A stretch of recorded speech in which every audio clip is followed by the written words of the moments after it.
Well, you know that it's a good chamber luncheon when there's laughing between tables, so that's a good sign. My name's Mark Rath. I'm the chamber president here in Chickasha. We had the privilege this week at the chamber board meeting to host our new city manager, and what a delight. Has a wide vision for Chickasha and a wide depth of experiences, and I think it's going to be really fun to see how we put all of that to work and add to what's already started. So welcome to Chickasha. Thank you very much. We're very thrilled you're here. To be here. Very excited. And this is a group of people that can help you. And you and I and the rest of us talked about it's not one individual, it takes a team. And it's meant to be, it's up to all of us to participate as Chickasha folks. So thank you very much. I'm going to introduce our sponsor, Lance White, who is going to make a few comments on behalf of Hillary Communications, our luncheon sponsor. He is the Director of Business Development, over 20 years in the communications industry. And if you think about that, when he started, I don't believe we had smartphones rolling all around and data bits at the rate we're now using those technologies. And his organization is quite robust with a great vision.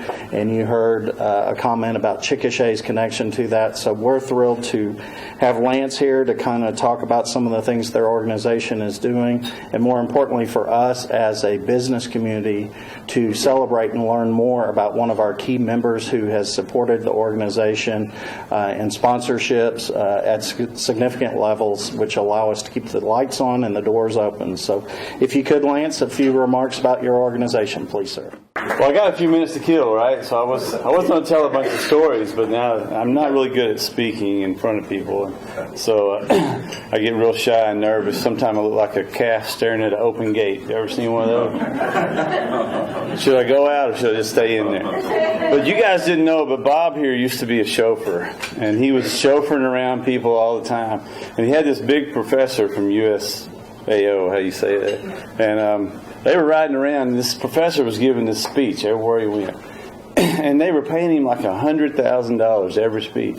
Bob was getting $10 an hour to drive him around. And he heard that speech all year, and they're at the last university there. And Bob just about had all he could take. So he said, you know, Mr. Professor, you've been giving that same speech every week, all over. I know that speech, and I'm a better speaker than you are. I could give that same speech, and I'm making $10 an hour, and you're getting this millions of dollars. That chauffeur looked at him and said, boy, yeah, you know, we're about the same size. And where I'm going, they've never seen me before, so why don't we just swap, and I'll be the chauffeur, and you be the professor, and you give that speech, and I'll break this boy from sucking eggs. So sure enough, they swapped out, and they went up there, and Bob, which is now the professor, was the chauffeur, gives a speech, I mean, tears up, standing ovation. I mean, amazing. One thing he missed, so the dean of students came up and said, you know, we have about 5 minutes left if anyone has any questions for the professor. So you know that one kid that's out there, and he stood up and he said, sir, if a dinosaur was to die and he decayed into the core of the earth, what would the molecular structure of that content be at that time? And he just looked at Bob and said, boy, out of all the speeches I've got given and all the questions that I've received, that's got to be the stupidest question I've ever been asked. Just to show you how stupid it is. My chauffeur's in the back of the room. I'm going to have him come up here next time. That's pretty smart. So that's the kind of guys I'm working with up there. But basically, Hillary Communications started from Medicine Park Telephone over in Medicine Park.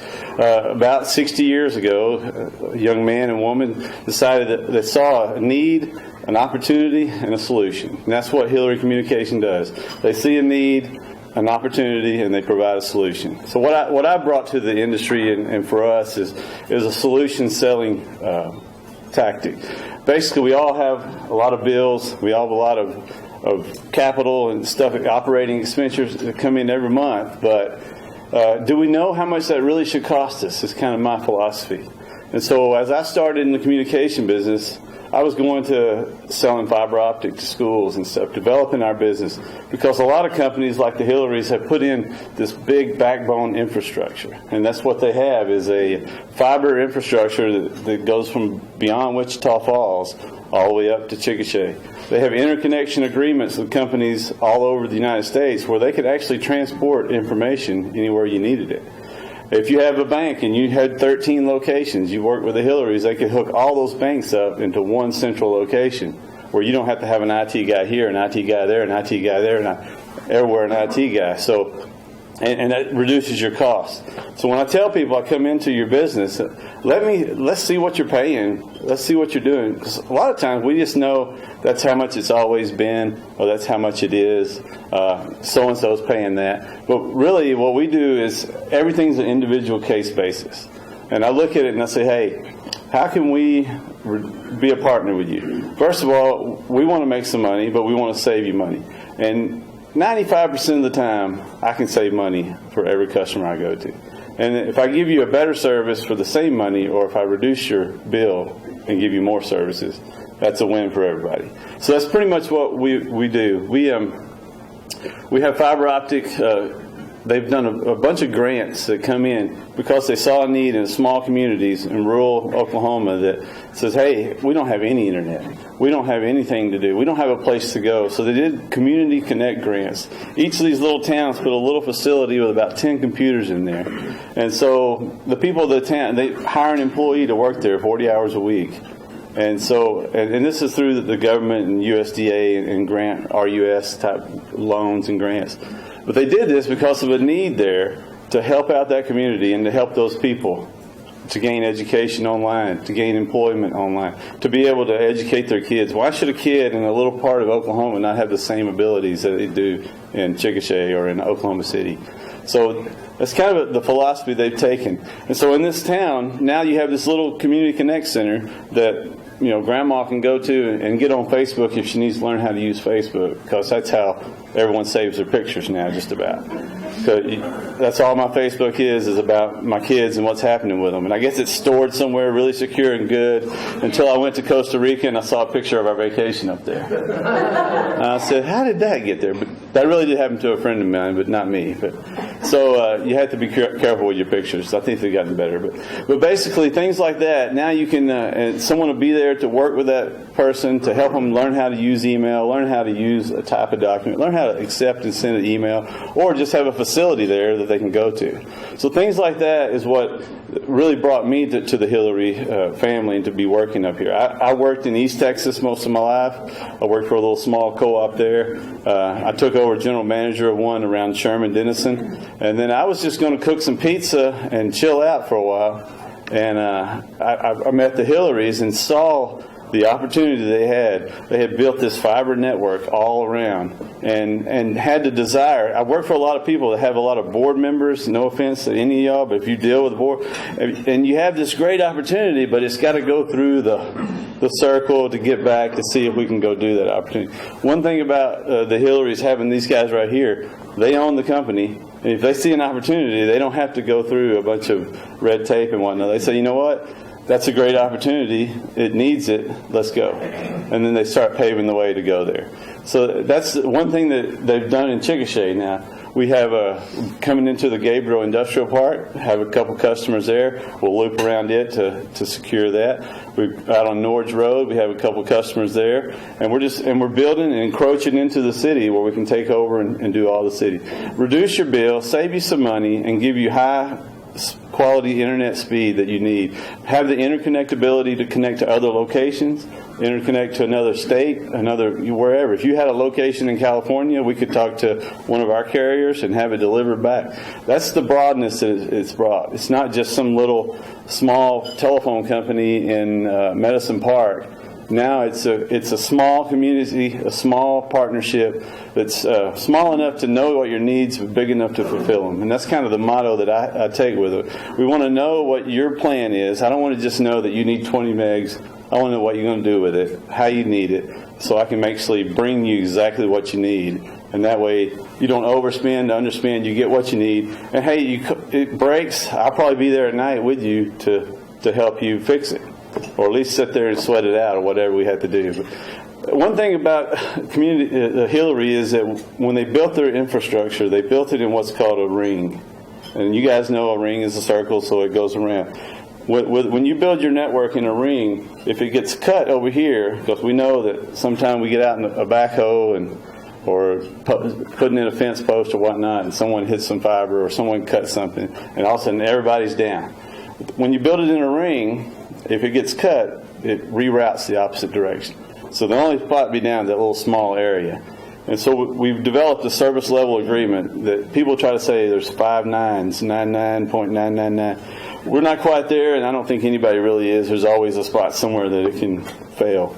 But we're at a 99.995 roughly, and our response time is a lot quicker because we have guys that live right in the area, right in Medicine Park, right there. So if something's down, our guys know it. And a lot of times we know it before you will, and we'll send someone out to get on it. But being a partnership, we can do whatever you need us to do just about. I mean, we want to work with you. We can bend and whatnot. We don't just come in and say, okay, this is it, and you got to take it. We're going to say, what do you need us to do? Solution selling. And that's the way that I think the whole world has to work. Like we said, we all have to work together, just like the guys in this room. So when the city needs us to hook them all up everywhere, we'll be right there. If you have a primary and you needed a secondary, we can do that too, you know. I've talked to the school here too, and we'll do things for anybody. But we're actually really excited about bringing the first fiber to the home network here, neighborhood here in Chickasha. The new development over in Sleepy Hollow, we'll be bringing fiber to the home there, and people have speeds from 25, 50 to 100 megs. And also with a home automation package where you can control your phone home from your phone. You pull your phone out, turn the electricity off, on, air conditioner, open the garage, things like that, and a lot of other things. So that's all I have. Like I said, I'm not much on speaking, but I had Bob to give the improv. I'll give it back to Mark to introduce the speaker. Thank you very much.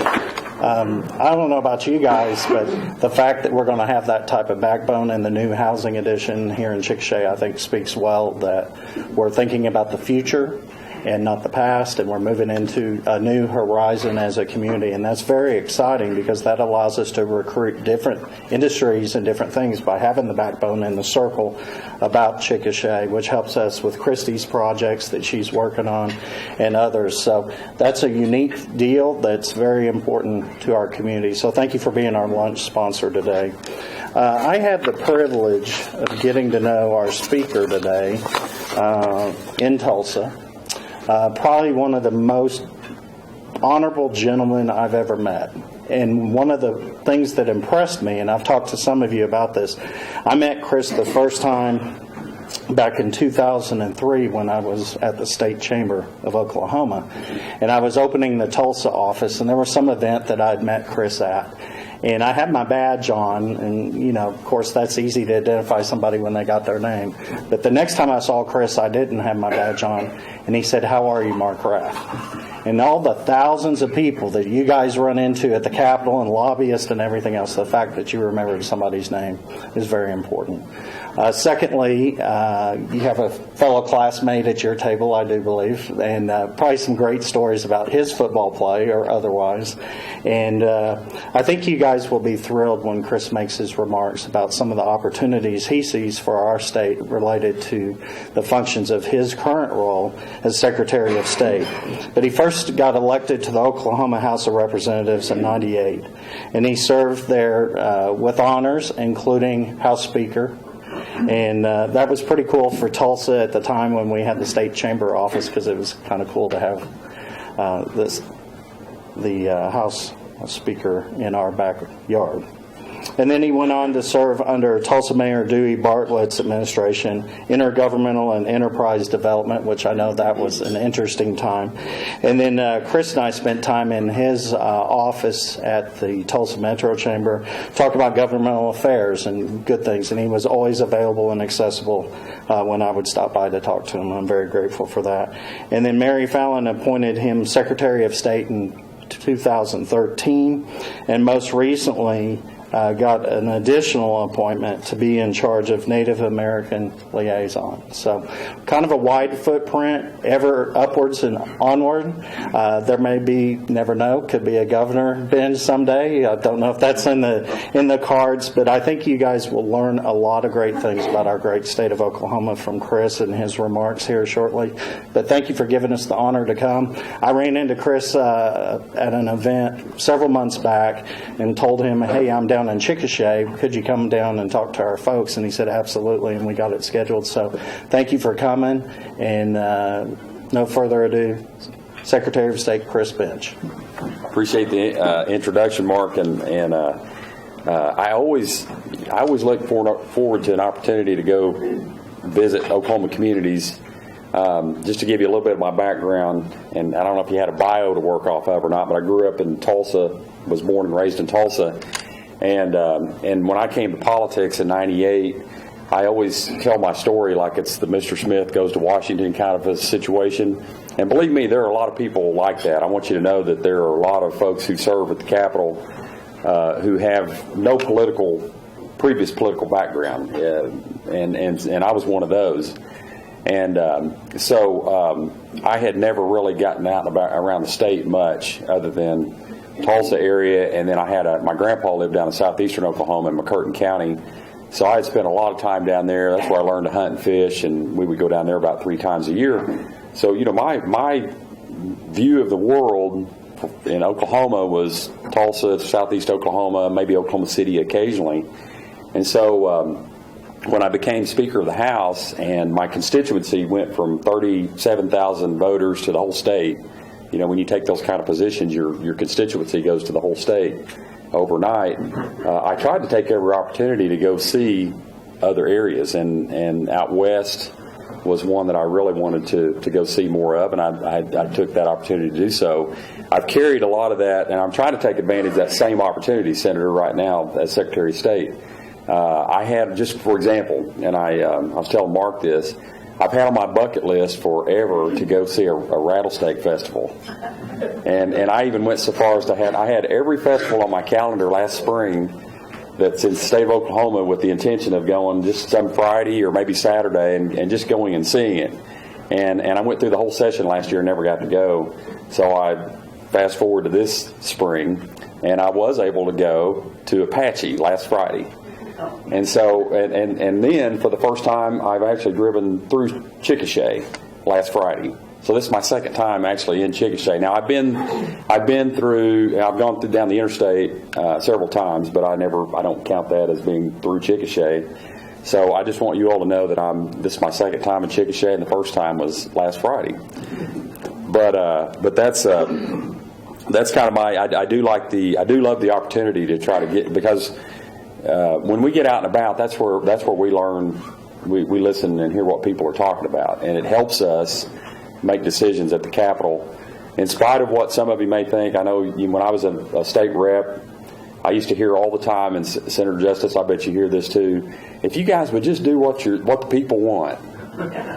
And then you always have to kind of, you want to say, and occasionally I would say this, it depended on the person. If they seemed to be really irritable, I wouldn't say this, but if it was somebody I felt like I could respond and not get, they wouldn't be angry, I would say, but which people do you want me to listen to? Because I am listening to people. I just may not be you or your people necessarily, but that's just the way life is when you're in politics and representing groups of people. So anyway, I say all that to say that I consider it a privilege to get to come out and be a part, spend a little time in communities and kind of hear what's going on in your world, and hear the exciting news about the technology that you all are focused on here in the community. And I know from back when I was in the legislature, as the whole world was ramping up, the big challenge that we saw was, of course, rural Oklahoma and rural Oklahoma trying to catch up with the rest of the world, and it sure sounds like that in a lot of ways we're seeing that happen now, where we're exposing more and more people to being able to access the internet and access information and become more knowledgeable as a people. That's a good thing. A couple things too. I always, sometimes whenever I speak, I always like to mention books that I've read recently, just so you kind of get a glimpse of what my focus is. And with you all today, I would share with you that I've recently read the book "The Smartest Kids in the World," and I don't know if anybody has read that. It's a fairly recent book that let's say it came out a couple of years ago. And I became interested in it because a lot of the people at the Capitol, a lot of the policy making and leadership type people were reading it, because we've been so heavy into this education discussion for the last 4 years. And it caught a lot of attention because, because I think we've come to realize, at least I know I have, that this globally competitive society that we live in, that's getting increasingly competitive, and really I think causing all of us to have to step up our game, has always caught my attention. And this particular book as well caught my attention because it looked at 3 different American students who went abroad and studied as exchange students in Finland and Poland and Korea, South Korea. And actually one of the students was from Sallisaw, Oklahoma, which was another interest point for me and others. But basically it gave you a real glimpse of how other countries are really increasing their performance, their student performance. And they chose Finland, Poland, and South Korea as examples because these are 3 countries that 30 years ago were near the bottom. And they have risen so fast in the last 30 years that it's caught a lot of attention. And so I share that with you today because education is something that we talk about at the Capitol. We talk about it all the time in one form or another, whether it be funding or whether it be raising our standards or teacher pay, etc. But it's always hard to. It's probably the hardest issue to build a consensus around. I think Senator Justice would probably agree. We just struggle with building consensus around education, but we muddle on and we try to figure it out, and sometimes we take a couple of steps forward and then we may take a step back, but I will say that everybody that's involved, I think anyway, has the same. They want the same outcome, which is they want to prepare our students to be able to seek opportunity once they're out, and wealth, and we want to make a prosperous Oklahoma. That's the bottom line. We want to make a prosperous Oklahoma. So we continue to discuss those things and try to make our state a better place. I want to because of course the governor has appointed me to this position. Well, let me start by saying just a little bit about what I do as Secretary of State. And if you're an attorney or a banker, you probably already know you have to file stuff in our office, and we're really good at filing stuff.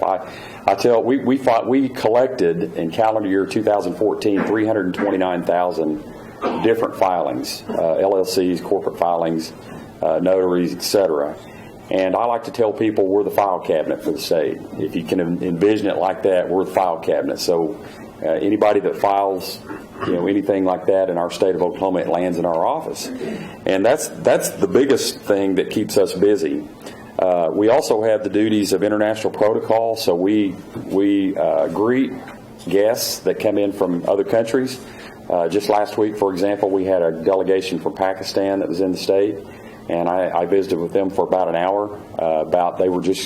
They were wanting to know more about how we run our government, and I think they were trying to learn to try to make their country a better place. And in the last 16 months, I've visited with probably over 15 dignitaries: South Korea, Azerbaijan, China, Taiwan, Switzerland, and we've had several come through. So we try to put our best face on from the Secretary of State's office. We try to roll out the red carpet. We try to make them just feel welcome, because we want people that visit our state to have a good impression of our state, and that's what we try to do. There are other agencies that have other different components of that international interaction, commerce being one big one, because we do talk about business transactions potentially and trade. We have those kind of discussions as well, but commerce usually takes the lead on trying to work out any kind of any kind of deals, if you will, with these guests. But what we try to do is we try to put a good face, and then we try to hopefully have an opportunity to build a relationship with other countries when they come, and hopefully invest in our state. The Native American piece that was mentioned that the governor assigned me with 3 months ago is, just give you a little history about this.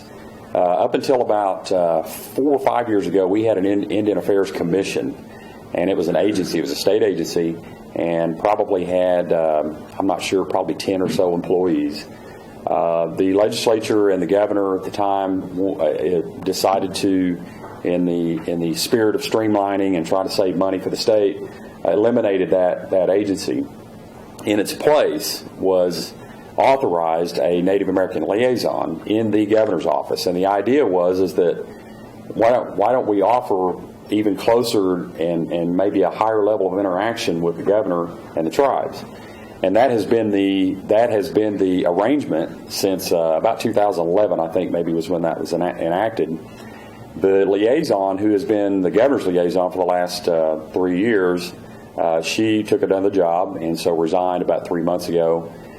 We decided, as we were talking about how we're going to replace Jackie, I think we kind of came to the consensus that it was an opportunity to raise that relationship level even more and bring it to a cabinet level and put it in the Secretary of State's office, because the Secretary of State generally is seen as the head diplomat of the state, and thought that it would be an even better arrangement and a recognition that the state and the tribes relationships have grown and improved and gotten better over time, and just felt like this was that next step. And so that was the rationale for the governor assigning those duties to me, and I hold those duties as well, Secretary of State and Native American liaison. And it's been quite a learning experience so far, getting out and visiting with different tribes and learning what's important to them and more things about their culture. And so I look forward to that opportunity, more in the future, and helping us look for opportunities to partner with the tribes and try to help better things for all of our citizens. But so when the governor asked me to come be Secretary of State, the one thing, and I like to tell people, because I do get this question, what's the difference? What do you think? What's the difference? And compare your current position with when you were in the legislature. And I said, well, the big one is that I only have to make one person happy instead of making 37,000 or however many voters I had. Actually, that wasn't how many voters I had. That was how many people were in my district. Probably had 20,000 voters. But suffice it to say, I had to try to work and make thousands of people happy, and now I just have to make one. As long as Governor Fallon's happy, well, she'll hopefully keep me around and let me continue to do this Secretary of State gig. But because she's my boss, I always like to try to promote her agenda when I get out and about. So I wanted to visit with you all briefly about what her agenda is, and just hopefully give you a sense for what's being discussed at the Capitol. And by the way, when it was said earlier that Chickasha has a leadership group, that always catches my attention, Mark, because being at the Capitol now for 16, 17 years,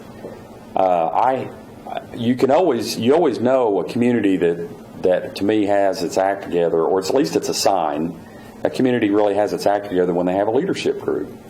And they take the time to really learn about the state, learn about their community, and come down to the Capitol and learn how you access the political process, and just be visible. That's a big part of it, just being visible. And so it catches my attention whenever you say you have a leadership group. So I know that I'm talking to some folks who probably are above average connected and paying attention to things. That's generally the way I kind of look at that. But hopefully I give you a little sense for just what we're focused on at the Capitol right now. The governor, as she was going through re-election last year,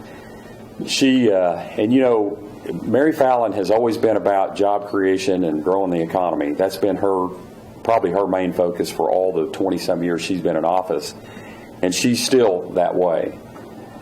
But and in fact, I would share with you today that she has even, since she got reelected, she's told us at the senior level, you know, I want to be even more aggressive about getting jobs. I want to beat Texas where I can. I want to beat everybody. She's very competitive.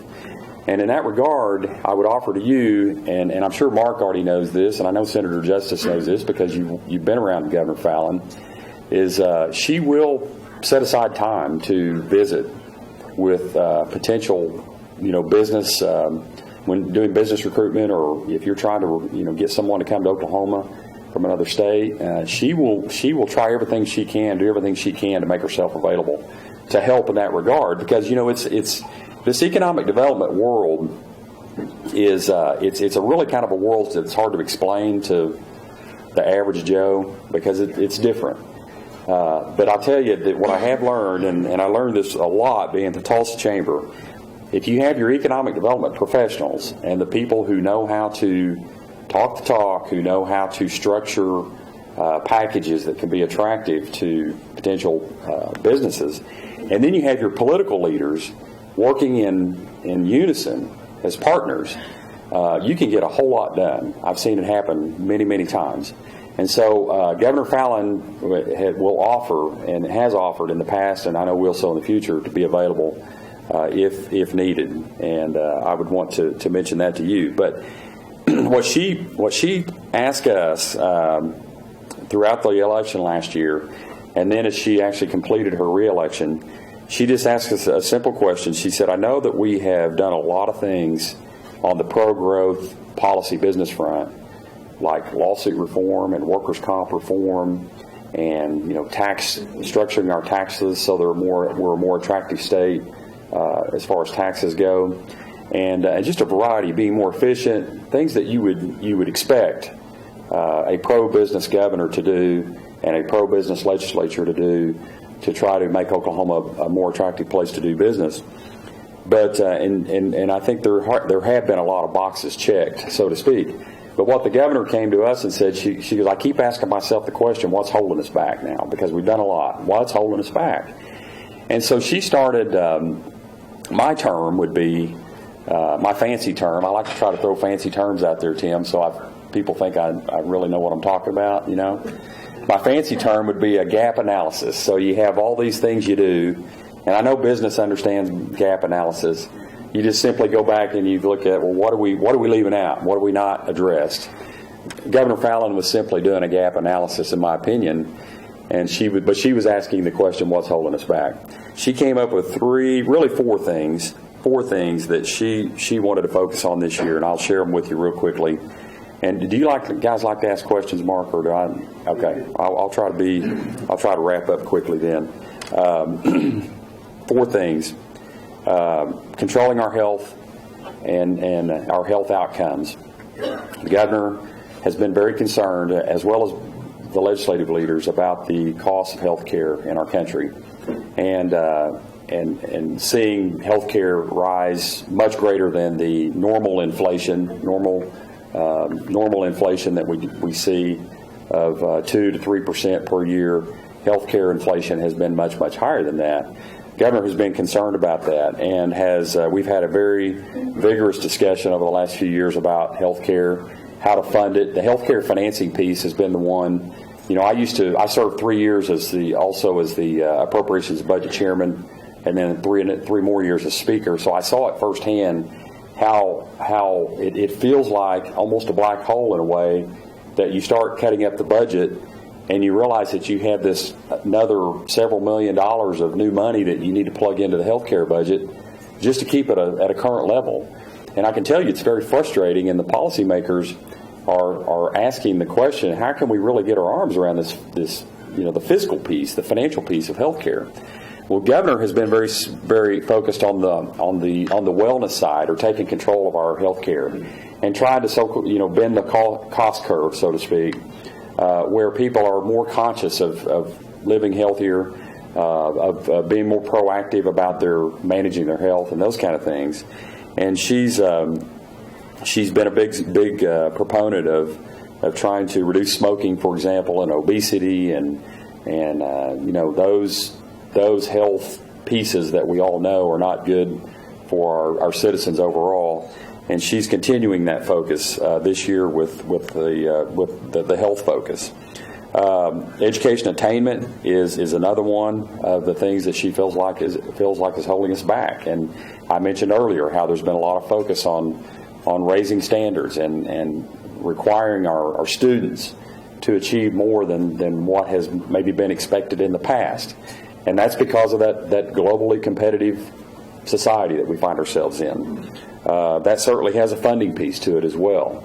And I'll tell you, the governor's niche in this, and this is where she talks of, this is the way she talks about it. She's implemented something called Oklahoma Works. Oklahoma Works is in essence a program that will ask our educational entities to align with skills needs out in the business world. The reason for that is we've been hearing now for several years something called a skills gap. And maybe some of you have experienced this, but we hear it a lot around the state where businesses are saying we're having a hard time finding potential employees who actually can qualify to work in our establishments. And there are some estimates that there are thousands of jobs going unfilled right now because of the skills gap. The Governor's Oklahoma Works program, simple concept. It's not like anything else. It's not so simple to carry it out. But conceptually, what she's trying to do is she's trying to align education and at all levels, higher ed, career tech, common ed, with the needs of business. And that doesn't just mean that we want to see more college degrees. Certainly college degrees are important, and we want to see more college degrees, but we also want to see folks who just gain skills through the career tech system, who get certificates of showing knowledge and competency. Any of those areas that we see business need and we see gaps, that's what Oklahoma Works is about. And that's where when she talks about educational attainment, she talks about it in terms of Oklahoma Works. And so you may hear that term in the future. And if you have it, there's even a website, oklahomaworks.gov, that can kind of tell you a little bit more about what the focus is there. The incarceration rate would be the third point that the governor has been focused on. We have really arrived at a point where our prisons are full. We are having to look for alternatives to meet the growing inmate population, and so the governor has asked the legislature to focus on areas where we can continue to first and foremost keep our streets safe, but also if there are people that can be rehabilitated, we look for those alternatives and ways to try to meet the needs with those who we incarcerate. And you hear that talked about in the context of drug courts and mental health courts and those kind of things where we try to avoid locking people up if at all possible. And so you'll hear a lot about that. The fourth point would be the budgeting process itself.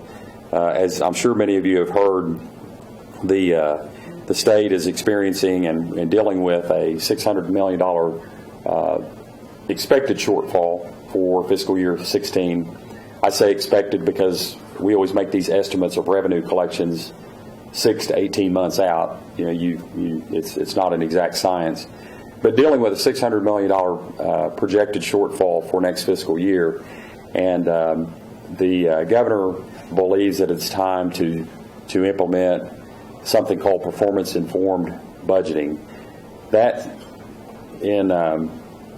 is simply, and again, not simply, but conceptually, it is more data-driven decisions. This is laying out, and I think the business community may be able to relate to this.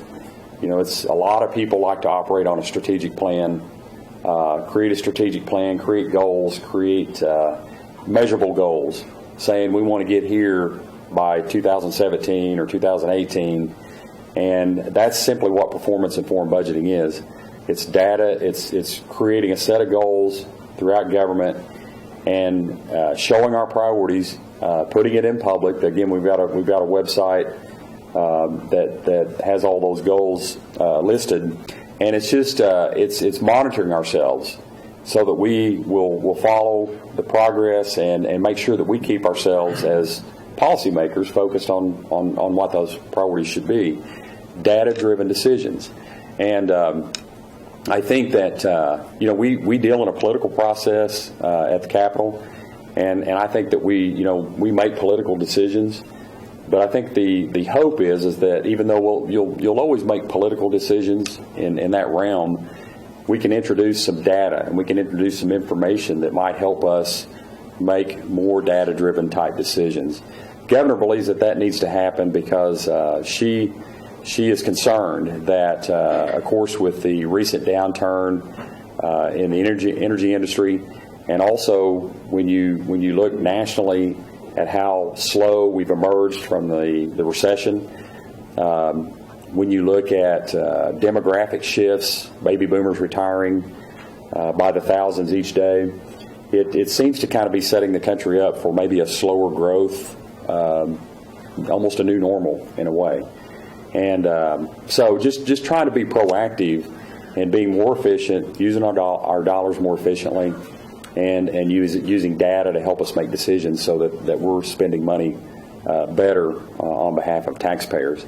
So those are her areas of focus, 4 areas of focus, and she, right now we're progressing, I believe, pretty well through the legislature.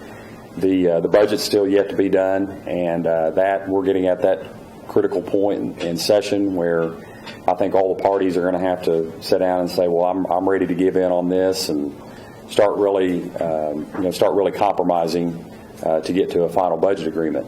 I think maybe not the most, but one of the most important things that we can do as leaders would be to have an orderly finish to session and finish on time, maybe even finish early. It's always, we always like to say we want to finish early, and we do sometimes. Senator, we've done it a few times, but it's kind of hard to do when you're trying to build consensus. But if we can finish early, we feel like it saves taxpayer dollars by finishing work early, and I know that everybody wants to do that, but we're hoping for an orderly finish to the session, and hopefully we can get a budget written and be prepared to move forward into the future.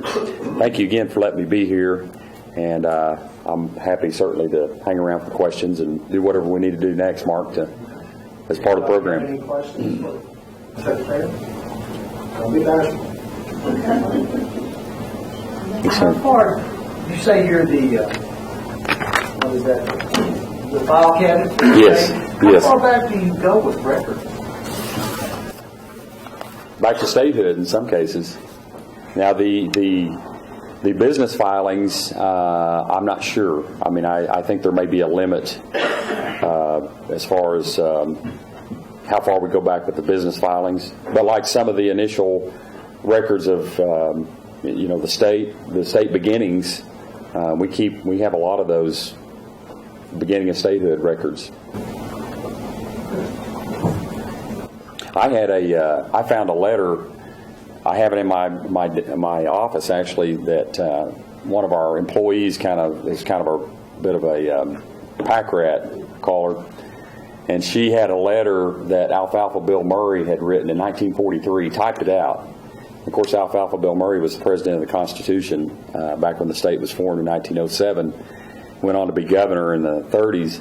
He had written a letter about his recollection, and he addressed it to the Secretary of State at the time, and basically he was recalling the how he had to fire one of the scribes at the convention because he didn't, as I recall, I believe he didn't trust the guy. He was thinking that he wasn't writing down what was actually being said at the time, and how much he paid him and all this. And it was a little bit, if you know the history of Alfalfa Bill Murray at all, he was a bit on the colorful side, let's say, and his letter was kind of colorful too. So. How do we contact you to track records? Well, we have a website. It's just www.sos, as in Secretary of State, or you can Google Secretary of State and it'll pull it up too. But sos.ok.gov. Yeah. Yes, sir. Career Tech, I love to hear that we're on the wish list for the governor in the top 4. I guess the question is, and I actually did a presentation in Arkansas last week, but I still think I don't know if we have the answer. How do we convince the public that a skilled career is not a secondary career? Yeah. You know, I think that that's happening, actually, as we speak, by just pure market demand. I first was exposed to it when I was working with Mayor Bartlett back in 2011, and we were starting to hear that, the companies saying, well, we can't find skilled people, and these are jobs that, by the way, pay $20 an hour and more, and we're having a hard time finding them. I think that's whenever, to me, it first started really showing up, where the market was saying, you know, we need skilled people, and so I think that that's happening. It's probably, you know, I think that there's still certainly. There's a lot of folks who would prefer a college degree, would prefer you know, a higher level degree. In that regard, those jobs, there are still jobs that pay significantly more. But I do think that as a state, I think we're realizing that there are some gaps there. Of course, that's why a lot of people call it the skills gaps. So that, I mean, that conversation's going on. I don't know. It's like anything else. You never know how much it saturates the public or not. But that conversation's going on, at least at the Capitol. We saw in the paper in the last couple of days, $400,000 to get for STEM, the awesome degree. That makes a big spiel, and everyone thinks we got a good piece of it. But there's such a limited number that fit within that STEM. Mm-hmm. Yeah. Yeah, you're right, and that's a good example of something we're trying to focus on as well, the science and technology, engineering, and math piece. Everybody's kind of, and I know Career Tech's been focused on that for a while. So, you know, just a kind of an interesting observation because of where Chris and I grew up. I mean, we grew up in West Tulsa, mm-hmm. and blue collar. It's a blue collar area. Mm-hmm. If I remember right, Chris's dad was a painter. And so he knows hard work. He understands it. And Dick, I can guarantee you that he understands that. I mean, you know, you're taking people and providing them a good job, like Chris's, to the painter, and now Chris is Secretary of State. I mean, there is a correlation of providing good jobs and getting people out there and developing our workforce in different ways also. It just provides opportunity. Yeah. You know, a lot of these things are driven, too, by just sheer, I guess, momentum, and just all of us, and I say all of us, I mean everybody in the room, all the leaderships of the different communities, just talking about it, you know, and bringing that focus to what needs to be done. And I think that, you know, ultimately, whether it's, and of course, we try to be careful not to favor any particular education group, because they're all important, but I think that you know, within the Oklahoma Works idea that the governor has is the career techs, the higher ed, the common ed, all communicating and working together, and not that they haven't necessarily, but I think it's always good to remind them that they need to be working together, and especially in a day like these days where resources have become pretty tough. They really need to work together. But I think Career Tech's in a sweet spot right now as far as being ready to meet that need.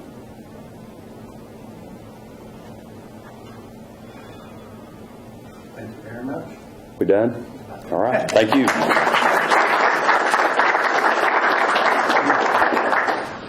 Just a closing thought. I think it's interesting that one of the strategic advantages that we have, not just as a state, but I would say as a community, is familiar, kind of in the context of family. Having been in Athens, Texas, running the chamber there prior to Chickasha, big state, lots of people, and you can't just run into the Secretary of State at a function and say, hey, well, you come to Chickasha. in the great state of Texas, because it's so big and the scale there. You don't get to have the opportunity to have a session where you just had insight into how the governor's thinking, what our priorities are, and that's an advantage I think we have as a community, literally 30 minutes from Oklahoma City, the seat of government. So thank you for bringing that. I think that's very important.